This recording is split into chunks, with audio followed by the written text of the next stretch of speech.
ಒಂದು ಅಪಘಾತದಲ್ಲಿ ಭಾಗ್ಯಮ್ಮನವರಿಗೆ ಸಿಗ್ತಾರೆ. ಆದರೆ ಅದಕ್ಕೂ ಮೊದಲು ಸೆಪ್ಟೆಂಬರ್ 5ನೇ ತಾರೀಕು 2004ರಲ್ಲಿ ಅವರು ಒಂದು ಅನಾಥಾಶ್ರಮಕ್ಕೆ ಹೋಗ್ತಾರೆ. ಅಲ್ಲಿ ವರದರಾಜನವರು ಅವರನ್ನು ಸೇರಿಸ್ತಾರೆ. ಮಹಾಸ್ವಾಮಿ, ಒಂದೇ ವ್ಯಕ್ತಿ ಎರಡು ಕಡೆ ಇರೋದಕ್ಕೆ ಹೇಗೆ ಸಾಧ್ಯ?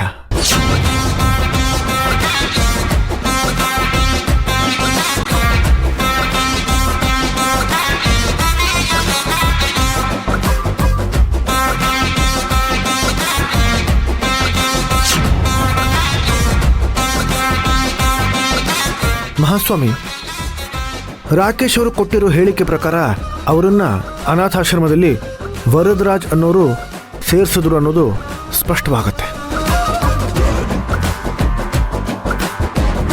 ಹಾಗೇನೆ ಅವರು ಚಿತ್ರದುರ್ಗಕ್ಕೆ ಹೋಗಿ ಅಲ್ಲಿ ಒಂದು ಅಪಘಾತ ನಡೆದು ಅವರು ಆಸ್ಪತ್ರೆಗೂ ಹೋಗಿ ಸೇರ್ತಾರೆ. ಕ್ಷಮಿಸಿ ಮಹಾಸ್ವಾಮಿ, ಅವರು ಅನಾಥಾಶ್ರಮದಿಂದ ಸತ್ಯಮೂರ್ತಿಯವ್ರ ಮನೆಗೆ ಹೋಗಿ ಅಲ್ಲಿಂದ ಹೇಗೋ ತಪ್ಪಿಸ್ಕೊಂಡು ಚಿತ್ರದುರ್ಗಕ್ಕೆ ಹೋಗಿ ಅಲ್ಲಿ ಅಪಘಾತ ನಡೆದು ಅಲ್ಲಿಂದ ಅವರು ಆಸ್ಪತ್ರೆಗೆ ಸೇರ್ತಾರೆ. ಇದೆಲ್ಲ ಜೀರ್ಣಿಸ್ಕೊಳ್ಳೋದಕ್ಕೆ ಆಗತ್ತ ಮಹಾಸ್ವಾಮಿ?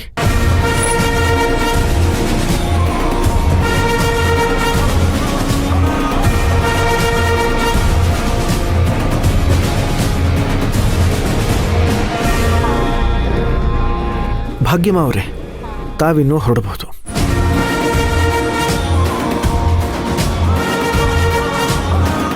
ಮಹಾಸ್ವಾಮಿ, ಚಲಪತಿ ಅವರನ್ನ ಕೆಲವೊಂದು ಪ್ರಶ್ನೆಗಳು ಕೇಳೋದಿದೆ. ಎಸ್, ಯು ಕ್ಯಾನ್ ಪ್ರೊಸೀಡ್ ಕರ್ಣ. ಚಲಪತಿ ಚಲಪತಿ ಚಲಪತಿ.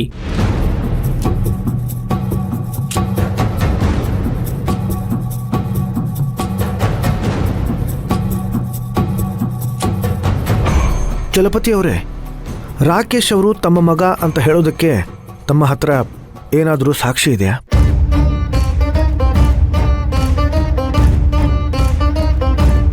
ಸರಿಯಾಗಿ ನೆನಪಿಸ್ಕೊಂಡು ಹೇಳಿ. ಹಾ, ರಾಕೇಶನ್ ಎಡಭುಜದ ಮೇಲೆ ಬೆರಳು ಗಾತ್ರದ ಮಚ್ಚೆ ಇದೆ.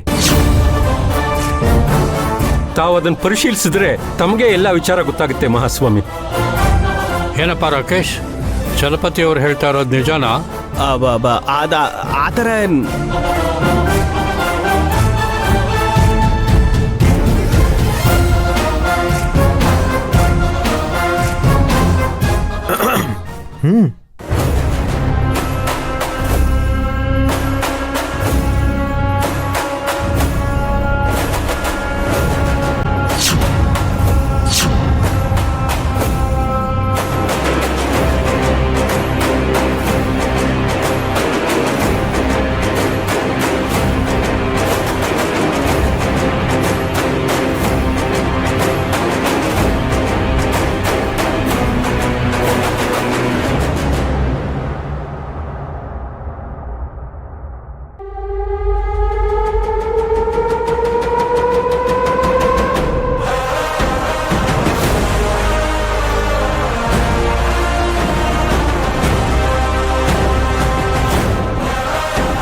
ಮಹಾಸ್ವಾಮಿಗಳೇ, ಒಂದು ಮಚ್ಚೆ ಆಧಾರದ ಮೇಲೆ ಇವ್ರು ಇಂಥವ್ರ ಮಗನೇ ಅಂತ ಹೇಳೋದಕ್ಕಾಗಲ್ಲ.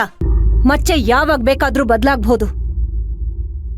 ನಿಜ, ಒಬ್ಬ ವ್ಯಕ್ತಿಯ ಗುಣ, ಸಂಸ್ಕಾರ, ನಡತೆ ಹುಟ್ಟಿನಿಂದಲೇ ಬಂದಿರುತ್ತೆ.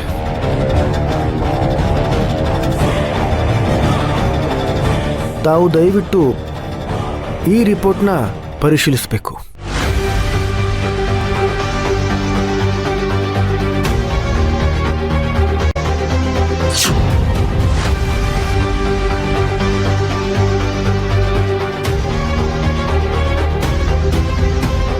ಇದು DNA ರಿಪೋರ್ಟ್.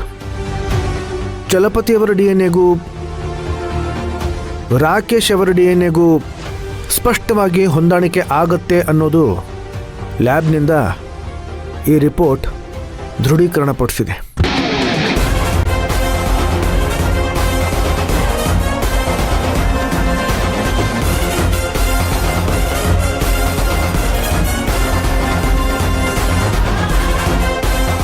ಚಲಪತಿಯವರೇ ರಾಕೇಶ್ ಅವರ ಹೆತ್ತ ತಂದೆ ಅಂತ ಇದಕ್ಕಿಂತ ಬೇರೆ ಯಾವ ಸಾಕ್ಷಿನೂ ಬೇಕಾಗಿಲ್ಲ ಅಂತ ನನ್ನ ಅನಿಸಿಕೆ.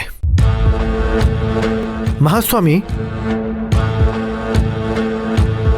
ಇದು ಕೂಡ ಸರ್ಕಾರಿ ಲ್ಯಾಬ್ನಿಂದ ತೆಗೆಸಿರುವಂಥ DNA ರಿಪೋರ್ಟ್.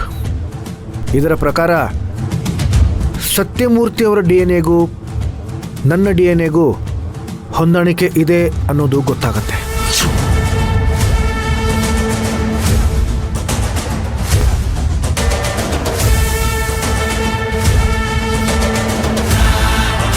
ನಾನೇ ಸತ್ಯಮೂರ್ತಿಯವರ ವಂಶದ ಕುಡಿ ಅನ್ನೋದಕ್ಕೆ ಇದಕ್ಕಿಂತ ಬೇರೆ ಸಾಕ್ಷಿ ಬೇಕಾಗಿಲ್ಲ ಅಂತ ನಾನು ಅನ್ಕೊಳ್ತೀನಿ ಮಹಾಸ್ವಾಮಿ.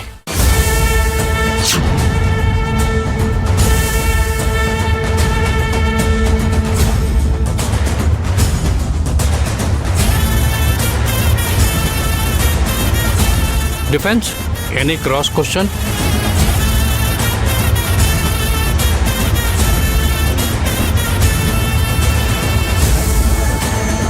ಇಲ್ಲ ಮಹಾಸ್ವಾಮಿಗಳೇ.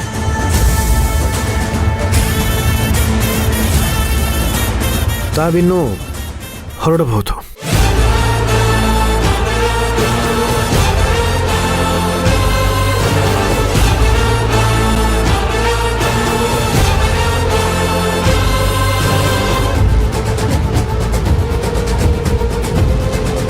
ತಾವು ಹೊರಡಬಹುದು.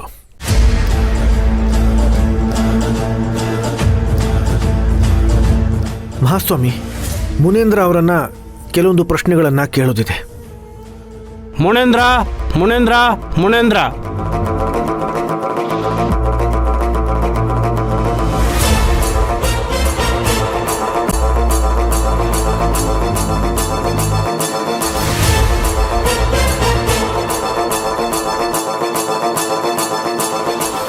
ಮುನೇಂದ್ರ ಅವರೇ, ರಾಕೇಶ್ ಅವರನ್ನ ಸತ್ಯಮೂರ್ತಿಯವರ ಮನೆಗೆ ಕರ್ಕೊಂಡು ಬಂದಿದ್ದು ತಾವೇ ಅಲ್ವಾ? ಹೌದು. ತಮ್ಮ ಸಮ್ಮುಖದಲ್ಲಿ ಅವರು ಮದುವೆ ಆದರು ಅಂತ ತಾವು ಹೇಳಿಕೆನ ಕೊಟ್ಟಿದ್ದೀರಾ? ಖಂಡಿತ ಇಲ್ಲ ಮಹಾಸ್ವಾಮಿ. ಮದುವೆ ಆದಮೇಲೆ ಅವ್ರು ನನ್ನ ಹತ್ರ ಬಂದಿದ್ದು ಅಷ್ಟೇ. ಅವ್ರಿಗೆ ನ್ಯಾಯ ಕೊಡಿಸೋದಕ್ಕೋಸ್ಕರ ನಾನು ಸತ್ಯಮೂರ್ತಿಯವ್ರ ಹತ್ರ ಹಾಗೆ ಹೇಳಿದ್ದೆ ಅಷ್ಟೇ. ಆದರೆ ಅವರು ಮದುವೆನೇ ಆಗಿಲ್ದೇ ಇರೋ ವಿಚಾರ ನನಗೆ ಇವತ್ತೇ ಗೊತ್ತಾಗ್ತಿರೋದು. ಒಬ್ಬ ಜವಾಬ್ದಾರಿಯುತ ಮಂತ್ರಿಯಾಗಿ ತಾವು ಈ ರೀತಿ ತಪ್ಪು ಕೆಲಸ ಮಾಡಬಹುದಾ? ಮಹಾಸ್ವಾಮಿ, ದೇವ್ರ ಹತ್ರ ಬರೋ ಭಕ್ತರಲ್ಲಿ ಕೆಲವರು ಕಳ್ಳರು ಇರ್ತಾರೆ, ಒಳ್ಳೆಯವರು ಇರ್ತಾರೆ, ಸುಳ್ಳು ಇರ್ತಾರೆ, ಕದೀಮ್ರು ಇರ್ತಾರೆ. ಅವ್ರನ್ನೆಲ್ಲ ದೇವಸ್ಥಾನದ ಬಾಗ್ಲಲ್ಲೇ ಯಾರೋ ಕಂಡಿಡಿದು ತಡಿಲಿಕ್ಕಾಗಲ್ವಲ್ಲ. ಹಾಗೇನೆ ನನ್ನ ಹತ್ರನೂ ಕಷ್ಟ ಹೇಳ್ಕೊಂಡು ಬರೋರು ತುಂಬಾ ಜನ ಇರ್ತಾರೆ. ಈ ರೀತಿ ಸಂದರ್ಭಗಳು ಬಂದಾಗ ಮಾತ್ರ ಅವರ ನಿಜ ಬಣ್ಣ ಬಯಲಾಗೋದು ಮಹಾಸ್ವಾಮಿಗಳೇ.